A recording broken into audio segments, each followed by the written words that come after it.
Just know Mill won't stop calling my work. Update. It's been a busy week in the shop, but I have a minute to share what happened with me, my boss, and my just know. So about my boss, he's a funny old boomer, not like the usual kind. He is a self-made businessman who got his start making high-quality prints of artwork in the 80s. He loves history, art and music. He's also a recovering alcoholic and an adult child of an alcoholic, and he's worked very hard on his sobriety and had a lot of therapy.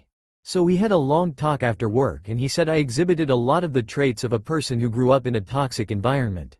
He told me we often do things we aren't aware of in adulthood, like repeating a lot of those patterns we learned as kids trying to survive. One thing is passive communication and avoidance. We learned it's best not to agitate a drunk till we don't say the thing that needs to be said.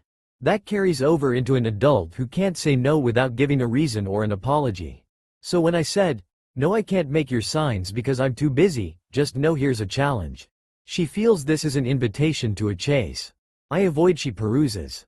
He pointed to a print of The Battle of Trafalgar over his desk. We talked about that a while. I honestly didn't know much about it, and he said it's because I know how to change files from PDF to whatever he wants. He compared my situation to this battle. You're like England. You have no allies. You're on the run. Where is this woman's son in all this? Is he avoiding too? Is he down below mending sails while France is firing on you? And really, she's worse than France. She's on my boat firing at me. Imagine that. Your own crew firing a cannon. So he calls her. He wants me to listen and then speak directly. This is war. She will surrender and accept my terms. So he begins the call with, "I wanted to call and speak with you personally regarding this unprofessional experience. I noticed you said you'll never use this business again, yet when I checked our files I noticed we have no previous paid invoices from you. Do you have a company name I should be searching by?" And she just launches into her blasting me. He waits. Finally he says, "Okay. Well, I view this matter seriously. If she has done free work for you and your complaint is your most recent job is not free and fast, I think we are going to have to terminate her employment today, for theft. She won't be able to use us as a future reference." Just notice some more rambling and says she's willing to let it all go if I just apologize for hanging up on her. Boss says, "That's not enough. I still stole from him and who knows how much more I've done. It's a shame he really liked me, and finding a job in this market, with a resume gap. Sad." And she says, well, maybe she learned a lesson. And then I spoke. I was beet red and shaking. I said, "Nancy, it's me, I'm right here. My job is not terminated. Yours is. Our relationship is dead and you killed it. Over your stupid golf cart thing. You are never to speak to me. Do you understand? Never call me again." She said, "We will talk later." I said, "This is our last conversation. It's over. You almost destroyed my reputation and I will not give you another chance. Save your apology for your son." She started to say, "I'm so sorry, I don't know why. Blah blah blah.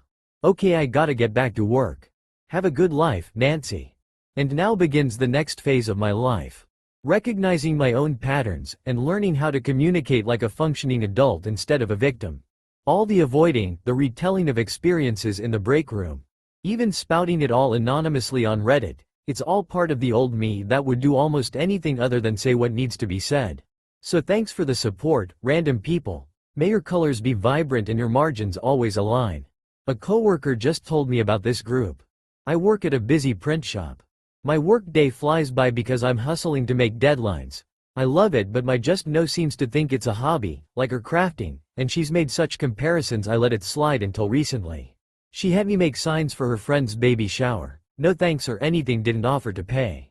Today she calls and wants me to make signs for her party at her community. For a golf cart parade? I guess that's a thing? She's going on and on about the theme, and finally gets to the point, and she wants it today. I said, "I can't do that. I actually need to wrap up this conversation because I have to approve and proofread a bunch of things." She takes a time and says, "Oh okay, you're a real big deal I guess." Then goes on to say how her friend's grandson can do what I do. So I say, "Great, call him. And tell the receptionist to put her in voicemail from now on. Just know. I'll make a sign in 300 pt bold and wear it on my face."